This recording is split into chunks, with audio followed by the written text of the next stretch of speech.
So hello everyone. Good afternoon to all of you. What we have discussed in the last class about the prime numbers, and we have seen the major questions that can be made on these prime numbers, and these questions have come in CDS and CGL examinations that are conducted. And today's class जो आज हम बात करेंगे वो बात करेंगे जो कि कुछ क्वेश्चंस जो आए हैं CDS के एग्जामिनेशन में भी, वो 4-5 क्वेश्चंस जो मेंस में भी बन सकते हैं CGL के, वो आज हम बात करेंगे, जिन पर वो आज हम बात करने जा रहे हैं। जिसमें कि हमारा पहला क्वेश्चन है, वो क्वेश्चन क्या है कि how many pairs of M N of the positive integers satisfy the equation क्या है हमारी इक्वेशन क्या है भाई, हमारी इक्वेशन है जो वो इक्वेशन है, मान के चलिए हमारी इक्वेशन क्या है, एम स्क्वेयर प्लस में 105 इक्वल टू में एन स्क्वेयर। हमारी इक्वेशन क्या है, एम स्क्वेयर प्लस में 105 इक्वल टू में एन स्क्वेयर।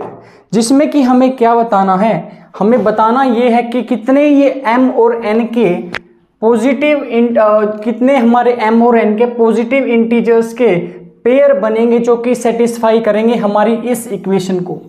इस क्वेश्चन को करने से पहले कुछ हमें ऐसे थोड़ा सा आइडेंटिटी पता होना चाहिए, जिसमें कि एक छोटी सी आइडेंटिटी यूज होती है जिसका नाम क्या है, एम स्क्वेयर। मान के चलिए ए स्क्वेयर माइनस में बी स्क्वेयर क्या होता है, वो होता है ए प्लस में बी और ए माइनस में बी। और मान के चलता हूं कि ये आइडेंटिटी आपने 9th क्लास में पढ़ी होगी, जो कि आपने जब अपनी बोर्ड का एग्जामिनेशन भी दिया होगा उसमें आइडेंटिटी यूज होती है। तो जो अब ये क्वेश्चन है ये कैसे करेंगे हम, मान के चलिए एम स्क्वेयर प्लस में 105 इक्वल टू में एन स्क्वेयर है, तो क्या मैं एम को उस तरफ लेके जा सकता हूं, मैंने बोला हाँ। क्या मैं इसको एन स्क्वेयर माइनस में एम स्क्वेयर इक्वल टू में 105 लिख सकता हूं, मैंने बोला लिख सकता हूं।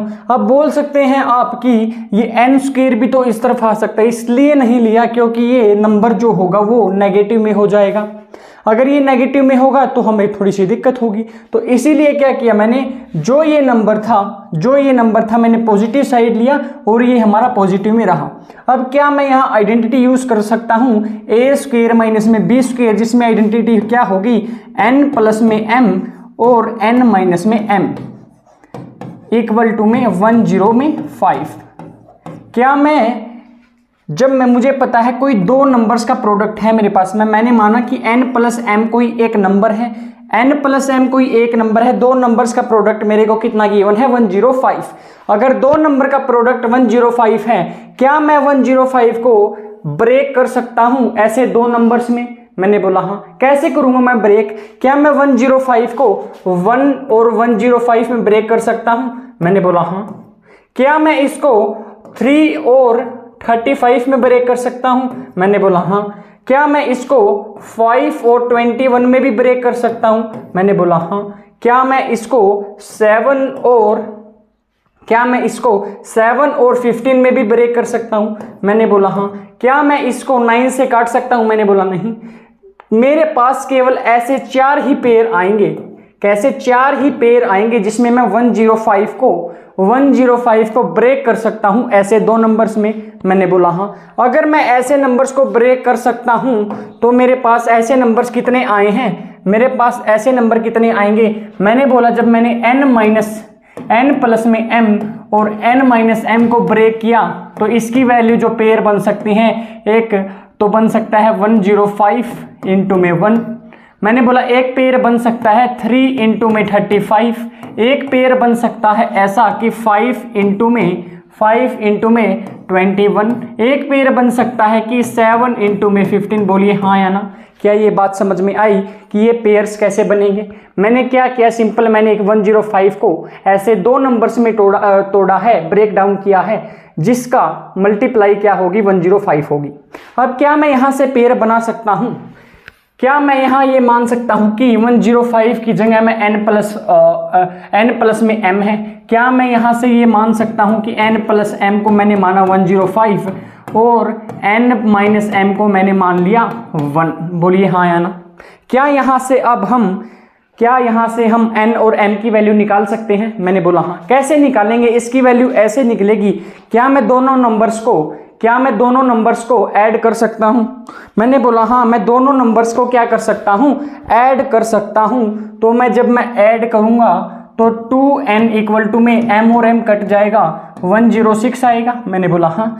जब n की वैल्यू आएगी 53 और n की वैल्यू आएगी 53 और m की वैल्यू कितनी आएगी? 105 में से 53 माइनस करेंगे। मैंने बोला हाँ 52। एक पेयर मेरे पास कैसा आया? n और m का एक पेयर आया है मेरे पास n और m का, 53 और 52।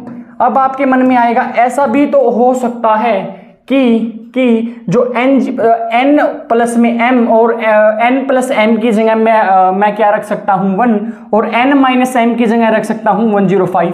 ऐसा कर सकते हैं, बट हमें क्वेश्चंस में पूछा है कि पॉजिटिव इंटीजर्स कैसे होंगे। जब आप इसको ऐसे मान के सोल्व करेंगे तो आपकी वैल्यू एक आएगी नेगेटिव में, जो कि हमें एक नेगेटिव वैल्यू नहीं लेनी है। अगर वो नेगेटिव वैल्यू आएगी तो हमारी उस कंडीशन को सेटिस्फाई नहीं करेगी। मैंने बोला हाँ, ये मेरी वैल्यू यहाँ पर 53 और 52, एक तो ये आई। अब मैं ऐसे ही n प्लस m को 35 मान सकता हूं। 3 इसलिए नहीं लूंगा n प्लस m को, क्योंकि जब आप इसको सोल्व करेंगे तो नेगेटिव में एक नंबर आएगा और हमें नेगेटिव नहीं लेना है। अब ऐसे ही आप यहां से n प्लस m की वैल्यू 35 लेंगे और n माइनस 3 को क्या लेंगे? आप 3 लेंगे। मैंने बोला हाँ। और जब n प्लस m को आप 35 लेंगे और n माइनस m को आप 3 लेंगे तो यहां से भी मेरी 2n की वैल्यू, यहां से मैं n की वैल्यू निकालूंगा, फिर m की निकालूंगा, एक पेयर मेरे का n और m यहां से आएगा। ऐसे ही 21 और 25 को ऐड करता हूं 26, एक पेयर यहां से निकलेगा n और m का, बोलिए हाँ या ना।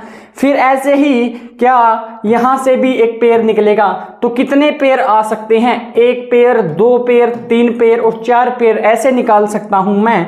कैसे पेयर निकाल सकता हूं भाई? ऐसे मैं 4 पेयर निकाल सकता हूं, जहां से क्या होगा? जहां से मेरी वैल्यू कितनी वैल्यूज आएंगी? How many pairs of m और n, कितने पेयर आएंगे यहां से पॉजिटिव पेयर्स? मैंने बोला यहां से 4 पेयर आएंगे। तो क्या मेरा आंसर 4 आया? क्या आपका भी आंसर 4 आया? क्या ये बात समझ में आई कि हम इसमें पेयर्स कैसे बनाएंगे, पेयर्स बना के इक्वेट कैसे किएंगे? अगर मान के चलिए वो पॉजिटिव पेयर्स नहीं बोलता तो मेरे कितनी वैल्यूज आती यहाँ पर? 8। कितनी वैल्यूज आती मेरी यहाँ पर? 8 वैल्यूज आती m और n की। क्या बात समझ में आई? मैंने बोला हाँ। पर पूछा क्या है? पूछा है उसने पॉजिटिव पेयर्स। ये क्वेश्चन था जो कि CDS ने पूछा हुआ था पिछले ही कुछ सालों में, जो मैंने आपको यहाँ पर बताया है। अब अगले क्वेश्चन की बात करते हैं। तो अगला क्वेश्चन है हमारा, which of the following rational number has non terminating and repeating decimals. मैंने आपको बताया था कि जो हमारे नॉन टर्मिनेटिंग होते हैं, जो हमारे नॉन टर्मिनेटिंग प्लस में रिपीटिंग होते हैं, उनको मैं क्या बोलता हूं? उनको मैं बोलता हूं दोस्त, उनको मैं बोल देता हूं, वो कौन से डेसिमल्स होते हैं? वो डेसिमल होते हैं रिकरिंग डेसिमल्स। मैंने आपको पिछली क्लास में बताया था।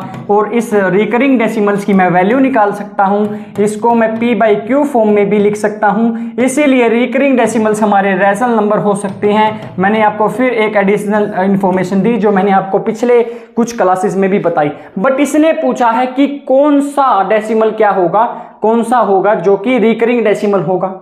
अब रिकरिंग डेसिमल्स में आपको एक बात याद रखनी होगी, रिकरिंग डेसिमल्स हमेशा रिकरिंग आएगा, इसमें हमेशा नॉन टर्मिनेटिंग और रिपीटिंग वैल्यू होंगी। एक कंसेप्ट है यहाँ पर। कंसेप्ट क्या है? अगर मैं किसी भी नंबर को 2 और 5 से, जिसमें 2 और 5 या 2 आता हो या 5 आता हो या दोनों आते हो, यहां से तो मेरा हमेशा क्या आएगा? टर्मिनेटिंग डेसिमल आएगा। क्या ये बात समझ में आई? आप कोई भी एग्जांपल ले सकते हैं, यहां से मेरा आएगा टर्मिनेटिंग नंबर, या मैं लिख सकता हूं टर्मिनेटिंग डेसिमल। बोलिए क्या ये बात समझ आई? आप कोई भी एग्जांपल ले सकते हैं। ऐसे ही जब मैं किसी नंबर को 6 से डिवाइड करूंगा तो हमेशा मेरा रिकरिंग डेसिमल आएगा। कैसा डेसिमल आएगा? रिकरिंग डेसिमल आएगा। कैसा आएगा? Recurring decimal. कहने का मतलब क्या होगा? वो ना तो वो खत्म होगा, नॉन टर्मिनेट उसकी एंडिंग नहीं होगी, बट वो रिपीट करता रहेगा। अगर एग्जाम्पल की मैं बात करूं, इसी में एग्जाम्पल की बात करूं मैं, जैसे 2.85 ये रिपीट कर रहा है एंड सो ऑन, तो इसको मैं सीधा सा लिख सकता हूं 2.8 के 5 के ऊपर एक बार। और ऐसे ही जब मैं किसी नंबर को 6 से डिवाइड करूंगा तो वो मेरा हमेशा रिकरिंग डेसिमल आएगा। ये फैक्ट आपको याद रखना होगा। बोलिए क्या ये फैक्ट आप याद रखेंगे? मैंने बोला हाँ, आपको अगर ये फैक्ट याद रहेगा तो हमें आराम से सीधा साधा सिंपल तरीके से मेरे को पता चलेगा कि मेरा रिकरिंग डेसिमल कौन सा होगा। अगर आपको ये बात समझ में आई तो अगले क्वेश्चन की तरफ चलते हैं, जो कि अगला क्वेश्चन है हमारा। अगला क्वेश्चन है हमारा कौन सा? वो क्वेश्चन है, मान के चलिए suppose n is a positive integer, satisfy the equation n square plus में 48 इज अ परफेक्ट स्क्वायर। मेरे को बताना क्या है? Find the number of such n। ऐसे n की वैल्यू निकालनी है मेरे को कि ऐसे पॉजिटिव इंटीजर्स n कौन सा होगा? पॉजिटिव इंटीजर्स ऐसे निकालने हैं जो कि सेटिस्फाई करेंगे हमारी इक्वेशन को n स्क्वायर प्लस में 48, और वो क्या है? हमारा एक परफेक्ट स्क्वायर है। मैंने माना कि n स्क्वायर क्या है? एक परफेक्ट स्क्वायर है, तो इसका क्या कोई स्क्वायर रूट निकल के आएगा? मैंने बोला अगर मान के चलिए एक परफेक्ट स्क्वायर है, मान के चलिए 49। मैंने बोला अगर मैं इसका स्क्वायर रूट लेता हूं तो क्या इसका एक यहां से नंबर सोल्व होके आएगा? मैंने बोला हाँ। ऐसे ही अगर ये परफेक्ट स्क्वायर नंबर है तो क्या मैं बोल सकता हूं कि कोई एक ऐसा नंबर आएगा जो कि एक ऐसा नंबर आएगा उसका जो परफेक्ट स्क्वायर होगा? बोलिए हाँ या ना। मैंने बोला वो कोई एक ऐसा नंबर है कि जो कि एक परफेक्ट स्क्वायर आएगा? बोलिए हाँ या ना। क्या मैं यहां से दोनों तरफ स्क्वायर ले सकता हूं? मैंने बोला हाँ, n स्क्वायर प्लस में 48 इक्वल टू में क्या इस तरफ स्क्वायर होएगा? k square. बोलिए हाँ या ना। मैंने बोला हाँ। अगर ये बात आपको समझ में आई तो क्या यहां से मैं k स्क्वायर माइनस में n स्क्वायर इक्वल टू में 48 लिख सकता हूं? क्या ये बात समझ में आई? बोलिए हाँ या ना। ये क्वेश्चन वैसा ही बन गया जो मैंने आपको पहला क्वेश्चन करवाया था कि कितने पेयर होंगे। अब यहां से आपको निकालनी है n की वैल्यू कितनी होंगी। जब मैं इस इक्वेशन में अगर मैं पुट करूंगा तो वो एक परफेक्ट स्क्वायर नंबर आएगा। तो यहां पर भी मेरे को ऐसे पेयर बनाने पड़ेंगे जैसे मैंने पीछे पेयर्स बनाए थे। मान के चलिए वो पेयर्स कौन से थे? वो पेयर्स कौन से कैसे बनाए थे मैंने? इक्वेशन क्या है मेरे पास? इक्वेशन है कि k स्क्वायर माइनस में यहां पर क्या लिखा है? n स्क्वायर इक्वल टू में मेरे पास 48 आया। अब मेरे को n की ऐसी पॉजिटिव इंटीजर्स वैल्यू निकालनी है। अगर मैं उस इक्वेशन में सेटिस्फाई करूंगा तो मेरा वो एक परफेक्ट स्क्वायर नंबर आएगा। मैंने बोला अगर मैं इसको ब्रेक डाउन कर देता हूं k प्लस n और k माइनस n में। मैंने बोला हाँ, क्योंकि आइडेंटिटी होती है। 48 को मैं कैसे लिख सकता हूं? मैं लिख सकता हूं 1 इंटू में मैं लिख सकता हूं 48 इंटू में 1। मैं लिख सकता हूं कैसे? मैं इसको ऐसे भी लिख सकता हूं कि यहां पर मैं 24 इंटू में 2 लिखूं। मैं ऐसे लिख सकता हूं 3 इंटू में 16 लिखूं। मैं इसको ऐसे भी लिख सकता हूं 4 और 12 लिखूं। मैं इसको लिख सकता हूं कि 6 और 8 लिखूं। और क्या मैं 8 और 6 लिख सकता हूं? मैंने लिख दिया 6 और 8 और 6 सेम बात है। मैंने बोला हाँ। क्या मैं और कुछ लिख सकता हूं? 16 और 13 भी मैंने लिख दिया। अगर 16 डिवाइड करूं तो ऐसे 5 पेयर्स आएंगे, 1 2 3 4 और 5। तो अगर आप इसकी छोटी वैल्यू लेंगे वैसे ही जैसे मैंने आप बताया, मैं k प्लस n को 48 इसलिए लूंगा क्योंकि यहां पर मेरे पास k और n की दोनों पॉजिटिव इंटीजर्स वैल्यू आएंगी। अगर आप k प्लस n को 1 लेंगे और k माइनस n को 48 लेंगे तो यहां पर मेरे पास एक नंबर आएगा जो कि कैसा होगा? नेगेटिव इंटीजर होगा, और नेगेटिव इंटीजर मेरे को लेना नहीं है। क्या बात समझ आई? अब मैं बोल सकता हूं कि जो मेरा k प्लस n है, k प्लस n 48 है और k माइनस n मेरा 1 है। यहां से मैंने k की वैल्यू निकाली वो 49। यहां तो k की वैल्यू मेरी डेसिमल में आ रही है, पर लेना मेरे को क्या है? इंटीजर। तो क्या ये पेयर सेटिस्फाई करेगा? मैंने बोला ये पेयर सेटिस्फाई नहीं करेगा। ऐसे ही जब मैंने बोला कि यहां पर अगर k की वैल्यू में 24 और 2 लेता हूं, 24 और 2 लेता हूं तो यहाँ पर मेरे पास k की वैल्यू आती है 26 और k की वैल्यू आती है मेरे पास 13। अब k की जब मैं यहाँ वैल्यू रखूंगा तो यहाँ पर मेरे पास n की वैल्यू एक आएगी, कितनी भाई, एक वैल्यू आएगी 11। क्या ये बात समझ में आई? ऐसे ही जब मैं k की वैल्यू मैं 16 और 13 रख सकता हूं कोई? मैंने क्या बोला, क्या मैं k की वैल्यू 16 और 13 लिख सकता हूं? यहाँ पर मैंने बोला नहीं, क्योंकि यहाँ पर सम कैसा आ जाएगा, ओड आएगा, तो डिवाइड में जब 2 करेंगे तो ये मेरा क्या आएगा, डेसिमल में आएगा। तो मैंने बोला मैं ये भी नहीं ले सकता, तो मैं क्या लूंगा फिर, मैं लूंगा क्या, मैं एक जो मेरा नंबर होगा वो लिया मैंने। अब क्या लूंगा मैं, वो कौन सा नंबर है मेरा अगला, वो नंबर था मेरा 4 और 12। बोलिए क्या मैं यहाँ पर 12 और 4 ले सकता हूँ? यहाँ पर 16 आएगा, यहाँ पर 2k और ये तो कट ही जाएगा, तो k कितना आएगा मेरा 8। अगर k 8 आया तो n कितना आया मेरा, यहाँ 8 आया, तो ये n कितना बचा, 12 माइनस में 8 कितना आया मेरा भाई 4। तो n की वैल्यू एक कितनी आएगी भाई, एक तो आई 11, एक आएगी 4। और ऐसे ही 8 और 6 में जब सेटिस्फाई करूंगा, यहाँ पर जब मैं ये सेटिस्फाई करूंगा 8 और 6 यहाँ पर सेटिस्फाई करूंगा तो क्या होगा, यहाँ पर मैंने बोला हाँ, यहाँ पर मैंने लिया क्या, यहाँ पर लिया 8, यहाँ लिया 6, तो ये कितना आया 2k इक्वल टू में 14 और k कितना आया मेरा 7 और 7 आया तो n कितना आया 1। क्या बात समझ आई, क्या ये बात समझ में आई? n कितना आया मेरा यहाँ पर 1। अब इन तीनों वैल्यूज को मैं क्या करूंगा, तीनों वैल्यूज को मैं इस इक्वेशन में सेटिस्फाई करूंगा।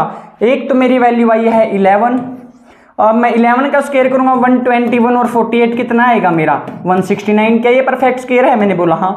अब मैं 4 सेटिस्फाई करूंगा तो यहाँ पर 16 और प्लस में 48 ये क्या होता है 64, ये भी एक परफेक्ट स्क्वायर है, मैं ये भी बात ठीक है। और अगर मैं 1 सेटिस्फाई करूंगा, इसमें 1 का स्क्वायर 1 होएगा 49, तो यहाँ पर 7 आएगा। तो ऐसी कितनी वैल्यू होंगी हमारे पास, ऐसी हमारे पास केवल 3 वैल्यू होंगी। मैंने क्या बोला, केवल 3 वैल्यूज होंगी। क्या ये बात आपको समझ में आई कि पेयर कैसे बन रही हैं? अगर ये बात समझ में आई तो हम अगले क्वेश्चन की तरफ जाते हैं, इसका आंसर होगा 3। अगर ये बात समझ में आई तो आगे एक जो क्वेश्चन जो हम बात करेंगे वो क्वेश्चन कौन सा होगा, वो क्वेश्चन है हमारा कौन सा, कि इफ k स्क्वायर, क्या है ये क्वेश्चन, मान के चलिए कि कोई k है, कोई क्या है, कोई एक k है, मैंने बोला कोई k है और k का स्क्वायर प्लस में 3 है और k स्क्वायर है प्लस में 3 और एक है k क्यूब प्लस में 5। ये मैंने यहाँ पर लिखा है, बोलिए हाँ या ना। अब ये क्या बोल रहा है, ये क्या है भाई मेरे, ये है प्राइम नंबर्स। ये दोस्त क्या बोला, ये है मेरे क्या प्राइम नंबर्स। ये पता है तेरे को प्राइम नंबर्स क्या होते हैं। अब क्या पूछ रहा है कि k की वैल्यूज क्या होगी, तो k की वैल्यू क्या होगी कि वो प्राइम नंबर होंगे। प्राइम नंबर बोला है तो k की वैल्यू पूछी है, तो इसमें से क्या करेंगे, ऑप्शन में से उठा, मैंने माना पहला मैंने उठाया 2 भी है, 2 का स्क्वायर 4 और 3 7 भी है, 2 का क्यूब 8 और 5 13, तो आंसर क्या आया मेरा 2 ही आ गया, क्योंकि तीनों क्या है, ये मेरे प्राइम नंबर हैं। अगर प्राइम नंबर मेरे को निकालने थे तो सीधी बात है कि मेरे प्राइम नंबर्स कौन से आए, k की वैल्यू जब 2 लूंगा तो मेरे क्या आएंगे, k की वैल्यू क्या लूंगा कि 2 लूंगा, वो मेरे क्या आएंगे, प्राइम नंबर आएंगे। बोलिए बात समझ में आई है ना, बोल रहे हाँ या ना। क्या तेरे को समझ में आई मेरे साथ साथ? अगर समझ में आई तो आगे बात करते हैं एक नए कंसेप्ट की। जो हमारा कंसेप्ट क्या है भाई, वो एक नया कंसेप्ट पहले हम बात करते हैं और फिर हम बात करेंगे कुछ नए क्वेश्चंस की। वो कंसेप्ट होता है कंसेप्ट ऑफ रिमाइंडर। उससे पहले एक शायरी हो जाए कि कमाल का हौसला दिया है ऊपर वाले ने, वादे तो हम जन्मों के करते हैं पर वाकिफ हम एक पल के नहीं। तो वाकिफ तो हम एक पल के नहीं, तो बेहतर होगा कि हम एक पल भी है जो एक अपनी मर्जी से जिए, एक ऐसा पल जिए जो हमारे इस समाज के लिए काम आएगा। तो चलिए हम चलते हैं एक नए कंसेप्ट की ओर, जो जिसका नाम क्या है, कंसेप्ट ऑफ रिमाइंडर। क्या नाम है भाई, कंसेप्ट ऑफ रिमाइंडर। यहाँ पर मैं 4 केसेस की बात करूंगा, जिसमें कि पहला केस क्या होगा, पहला केस क्या होगा कि मान के चलिए पहला केस होगा ये कि माना कि a की पावर n और प्लस में b की पावर n, कोई एक क्या है मेरे पास एक नंबर है। क्या बात समझ में आई? कोई माना इसको सोल्व करके कोई नंबर ही आएगा, जहां पर ये n जो है, n तो मेरा एक नेचुरल नंबर है, n तो मेरा नेचुरल नंबर है, और जो a और b है मेरे, जो a और b है भाई मेरे, सॉरी यहाँ पर जो a और b है वो तो नेचुरल नंबर है। दोबारा ध्यान से सुनिएगा कि जो n है मेरा, जो कि a और b है मेरे यहाँ पर, जो a और b है मेरे यहाँ पर वो क्या है, वो यहाँ पर है मेरे नेचुरल नंबर्स। और जो मेरा यहाँ पर इस टाइम इस केस में मेरा जो n है वो n है एक ओड नंबर। क्या बोला मैंने, एक क्या है, ओड नंबर। क्या बात समझ में आई? तो मैं निकालना क्या चाहता हूं, इस एक टर्म में से मैं एक कोई चीज कॉमन निकालना चाहता हूं। वो कॉमन क्या आएगी? अब मेरी बात सुन, कॉमन कैसे आएगी? क्या मैं यहाँ पर n अगर नेचुरल नंबर है और n एक अगर ओड नंबर है, a भी नेचुरल नंबर है, तो क्या मैं a अगर n कोई ओड नंबर है तो n को 1 रख सकता हूं प्लस में b की पावर 1। क्या जब मैं n की वैल्यू 1 रखूंगा तो क्या ये बात आएगी? बोल हाँ या ना। मैंने बोला हाँ। क्या मैं a की क्यूब प्लस में b की क्यूब आएगी जब मैं n की वैल्यू 3 रखूंगा? बोल रहे। क्या मैं 5 रखूंगा तो क्या मेरी बात ये समझ में आई कि a की पावर 5 और b की पावर 5 आएगी? बोल जब मैं n की वैल्यू 5 रखूंगा। क्या बात समझ आई? मैंने बोला हाँ। अब मैंने बोला कि यहाँ पर तो a प्लस बी ही कॉमन आ गया है। अगर a cube plus B cube का मैं आपको फॉर्मूला बताऊं तो a cube plus B cube होता है a प्लस में b, a प्लस में b, a स्क्वायर प्लस में b स्क्वायर माइनस में ab। यहाँ पर भी तो कॉमन a प्लस b आ रहा है। तो यहाँ से मैं पहली दो टर्म से एज्यूम कर सकता हूँ कि इसमें भी होता ऐसे ही है। भाई मैंने माना नहीं है, आप सोल्व भी करके देख सकते हैं। इसमें से भी एक ये पक्का होगा, a प्लस बी तो कॉमन आएगा।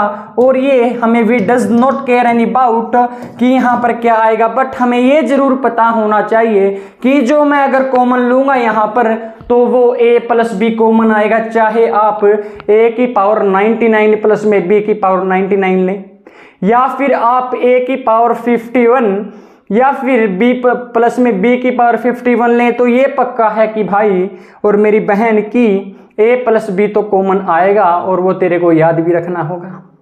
क्या याद होगा? ये कंसेप्ट क्या हुआ कि जब मैं इस चीज को सोल्व करूंगा, इस चीज को सोल्व करूंगा, तो जब मैं a की पावर n प्लस में b की पावर n, और जहां पर n एक ओड नंबर है, ओड नंबर है, और a और b मेरे नेचुरल नंबर्स हैं, ये मेरे नेचुरल नंबर्स हैं, तो मैं ये बोल सकता हूं कि इस टर्म में से a प्लस b जो होगा वो इसका इसमें से एक कॉमन टर्म आएगी। क्या ये बात समझ में आई? कैसे लिखा जाएगा? ये a प्लस में b तो लिखा जाएगा और a प्लस लिखा जाएगा। ये हमें नहीं पता यहाँ पर क्या आएगा, वो आपको भी नहीं याद रखना, बट ये याद होना चाहिए कि इस चीज में से a प्लस बी कॉमन आएगी। क्या बात समझ आई? अब अगली बात जो आती है, अगली बात आती है कि ऐसा ही केस होगा, केस ऐसा ही होगा कि बट उसमें डिफरेंस क्या होगा? वो होगा a की पावर में n माइनस में b की पावर n होगा। और यहाँ पर भी n जो है एक ओड नंबर है, एक ओड नंबर है। n मेरा क्या, n मेरा एक ओड नंबर है। a और b जो मेरे हैं वो क्या है? मेरे नेचुरल नंबर्स हैं। कैसे हैं मेरे वो नंबर्स? नेचुरल नंबर्स हैं। तो यहाँ पर मैं अगर n की वैल्यू 1 रखता, n की वैल्यू क्या रखता हूँ? n की वैल्यू मैं 1 रखता हूँ तो यहाँ पर मेरे पास a माइनस बी आएगा। n की वैल्यू अगर मैं 3 रखता हूँ तो यहाँ पर मेरे पास a क्यूब माइनस में b क्यूब आएगा, जिसका फॉर्मूला क्या होता है? a माइनस में b, a माइनस में b, a स्क्वायर प्लस में b स्क्वायर प्लस में ab।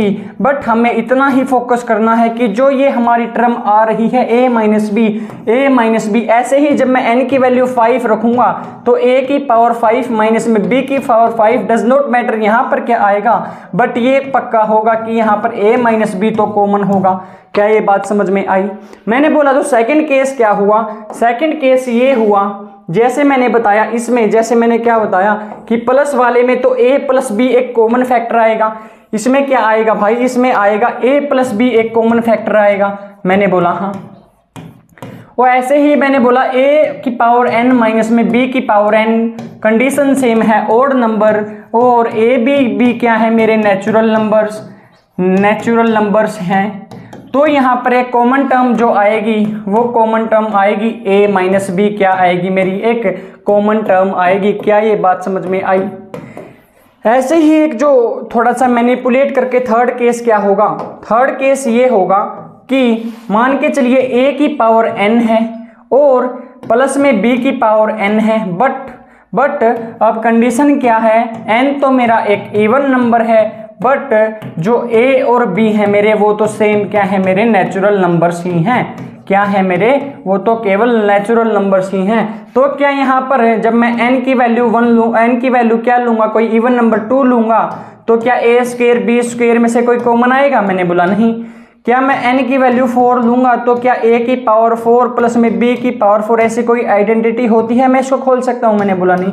तो कहने का मतलब क्या हुआ, इस केस में जो ये केस होगा, इस केस में कोई भी चीज कॉमन नहीं आएगी। ये बात याद रखनी होगी कब, जब a की पावर n प्लस में b की पावर n होगा और n मेरा एक इवन नंबर होगा और साथ ही साथ a और b एक नेचुरल नंबर होंगे, तो यहां से कोई भी कॉमन टर्म नहीं आएगी। क्या ये बात समझ आई? अब अगला केस, फोर्थ केस क्या होता है? फोर्थ केस ये होता है कि अगर मान के चलिए a की पावर n है, बट माइनस में b की पावर n है, कंडीशन सेम है, n एक इवन नंबर है और a और b मेरे क्या है, नेचुरल नंबर्स हैं। तो क्या मैं यहाँ पर जब n की वैल्यू 2 लूंगा तो क्या मैं यहाँ पर a स्क्वायर माइनस में b स्क्वायर लिख सकता हूँ? तो क्या यहाँ पर मेरी चीज जो कॉमन आएगी a प्लस b और a माइनस b आएगी। ऐसे ही जब n की वैल्यू आप 4 रखेंगे तो a की पावर 4 माइनस में b की पावर 4, इसको ऐसे भी लिख सकता हूँ मैं a की पावर 2 की पावर 2, क्योंकि ये जो पावर होती हैं ये मल्टीप्लाई हो जाती हैं। और ऐसे ही मैं लिख सकता हूं b की पावर 2 की पावर 2। a अब क्या बनाइए, a का स्क्वायर माइनस में b का स्क्वायर, तो क्या होगा a स्क्वायर प्लस में b स्क्वायर और a स्क्वायर माइनस में b स्क्वायर। तो a स्क्वायर और b स्क्वायर आया तो क्या मैं इसको a प्लस में b और a माइनस b भी लिख सकता हूं? क्या इस चीज में भी एक चीज ये नहीं पता हमें यहाँ पर क्या आएगा, बट याद क्या रखना है, इसमें मेरा a प्लस b और a माइनस b कॉमन आएगा। क्या आएगा इस केस में, a प्लस b और a माइनस b कॉमन आएगा। चाहे आप यहाँ पर n की वैल्यू 6 लें, बट फिर भी यहाँ पर ये बात पक्की होगी कि a प्लस b और a माइनस b हमेशा कॉमन आएगा। इसके आगे का हमें नहीं पता, कुछ भी आए हमें वो ध्यान नहीं रखना है। मैंने आपको 4 केसेस बताए, वो 4 केसेस बताए कि a की पावर n प्लस में b की पावर n। क्या बताया मैंने, n हो सकता है कि कोई एक इवन नंबर हो या हो सकता है ओड नंबर हो, बट ये श्योरिटी है कि a और b है मेरे नेचुरल नंबर्स हैं। अगर मैं इन चारों केसेस को रिवाइज करवाऊं तो मैंने क्या बोला है आपको कि a की पावर n प्लस में b की पावर n, जहां पर n एक ओड नंबर है और a और b जो मेरे हैं वो क्या है भाई, वो है नेचुरल नंबर्स। तो यहां पर क्या कॉमन आएगा, a प्लस में b कॉमन आएगा। ऐसे ही मैंने बोला a की पावर n माइनस में b की पावर n, कंडीशन सेम होगी, n ओड नंबर होगा तो a और b भी नेचुरल नंबर्स हैं, तो यहां पर a माइनस में b कॉमन आएगा। मैंने बोला a की पावर n प्लस में b की पावर n होगा, n होगा इवन नंबर और इवन नंबर, बट a और b भी होंगे नेचुरल नंबर, बट होगा क्या कि यहाँ पर कोई भी चीज कॉमन नहीं आएगी, नो कॉमन टर्म, यहाँ पर कोई भी कॉमन टर्म नहीं आएगी। क्या ये बात समझ में आई? मैंने आपको एक्सप्लेन किया। फिर बात आता है a की पावर n प्लस में b की पावर n, जहां पर n a की n माइनस में b की पावर n और n क्या है, मेरा एक इवन नंबर है। a और b मेरे a और b जो है मेरे वो नेचुरल नंबर्स हैं। तो यहाँ पर कॉमन क्या आएगी, यहाँ पर कॉमन आएगा a प्लस में b भी और यहाँ पर कॉमन आएगा a माइनस में b भी। क्या ये चारों जो केसेस हैं, क्या ये चारों केसेस आपको समझ में आए कि ये चारों केस जो होते हैं वो कैसे इनमें से कॉमन टर्म आती है और इन्हीं कॉमन टर्म्स पे जब क्वेश्चन बनते हैं, ऐसे ही कॉमन टर्म्स पे क्वेश्चन बनते हैं, वो चाहे वो कोई मेंस का क्वेश्चन हो या कोई प्री का हो या किसी भी CDS एग्जाम का हो या फिर कोई भी एग्जाम हो जिसमें ये नंबर सिस्टम आता है, क्वेश्चन ऐसे ही बनते हैं कि आपको ये याद रखना होता है कि जो चीज़ें हैं वो कॉमन कैसे आ रही हैं और उनके बेस पे हम क्या करते हैं, फिर क्वेश्चंस करते हैं। अगर आप कुछ क्वेश्चंस की बात करें, वो 4-5 क्वेश्चंस तो आज हम कर लेते हैं और फिर जो अगले क्वेश्चन होंगे वो करेंगे हम अगली क्लास में, तो ताकि ये आपका कंसेप्ट बना रहे तो हम एक क्वेश्चन कर लेते हैं, 2-3 क्वेश्चन, फिर हम इसका जो लेक्चर को हम बाइंड अप करेंगे। जैसे कि पहला क्वेश्चन है कि इफ 29 की पावर 41 प्लस में 37 की पावर 41 को मैं डिवाइड करता हूं, इसको मैं अगर डिवाइड करता हूं 33 से, तो वो पूछता है मेरे से क्या कि इसका रिमाइंडर क्या होगा। इसमें ध्यान देने की बात क्या है कि ये तो मेरा एक नेचुरल नंबर है, मानिए ये ए था, ये मैंने बोला ये भी मेरा नेचुरल नंबर है, ये बी है, बट पावर कैसी है, पावर मेरी दोनों कैसी हैं, ए की पावर एन है, ये भी एन है, ये भी एन है, एन कैसा है मेरा, एक और नंबर है। और प्लस के केस में मैंने क्या बताया था, ए प्लस में बी इसमें कॉमन आएगा, तो ए प्लस बी क्या है इसमें, ए 29 है और बी 37 है। अगर ऐड करता हूं मैं इनको तो कितना आएगा, 9 से और 7 होते हैं कितने, 9 और 7 होते हैं 16, 3 और 2 5 और एक 6, और मेरे को डजेंट मैटर कि आगे क्या आएगा, इसमें से इतना जरूर पता होगा कि 66 कॉमन आएगा। अगर इस 66 को मैं अब डिवाइड करता हूं 33 से, तो ये क्या पूरा नंबर डिवाइड हो जाएगा, डिवाइड होगा तो क्या मैं बोल सकता हूं, अगर मैंने बोला कोई नंबर है 33, यहां पर कोई एक n नंबर है, इसको मैंने डिवाइड किया x से, और x से जब ये यहां पर मैंने डिवाइड किया n से, यहां पर भी n आया, ये मानिए कोई नंबर था, मैंने किसी नंबर से क्या किया, इसको डिवाइड किया है, तो यहां पर रिमाइंडर तो 0 ही आएगा। पहले क्या मैं बोल सकता हूं, जब ये पूरा नंबर, इस नंबर से ये पूरा नंबर कट गया, तो क्या मैं बोल सकता हूं यहां पर तो जो रिमाइंडर होगा वो 0 आएगा, बोलिए हाँ या ना। एक क्वेश्चन और करते हैं जिसका कहने का मतलब कि what is the remainder when 127 की पावर 97 प्लस में 97 की पावर 97 है, जब मैं इसको 32 से डिवाइड करता हूं तो पूछता है कि रिमाइंडर क्या आएगा।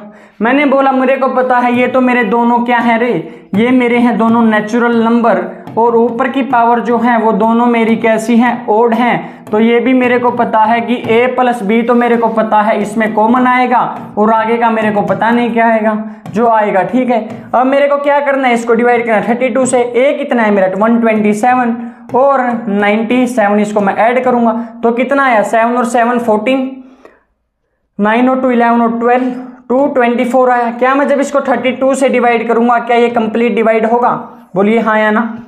32 से मैं अगर डिवाइड करता हूं इसको तो क्या ये पूरा कंप्लीट डिवाइड होगा, 4 8 जा 32, 4 5 जा 20 और 4 6 जा 24, ये पूरा कितना इससे डिवाइड हुआ, 7 आ जाएगा। ये किस पे जाएगा, पूरा 7 पे कटेगा। इसका क्वेश्चन कितना आया है 7, तो यहाँ पर पूरा कटा है, तो क्या मैं बोल सकता हूँ कि रिमाइंडर भी 0 आएगा, बोलिए हाँ या ना। अब मैंने आपको कोई 2 क्वेश्चन यहाँ पर करवाए हैं, जब अगली क्लास में हम मिलेंगे तो इसके बेस पर मैं आपको 18-20 क्वेश्चन करवाऊंगा, और जो कि दोनों प्री और मेंस के लेवल के होंगे, और आपको वो क्वेश्चंस करने में भी मजे आएंगे। तो मिलते हैं अगली क्लास में, अगले सेशन में एक नई ऊर्जा के साथ। तब तक के लिए bye bye and tata, bye bye.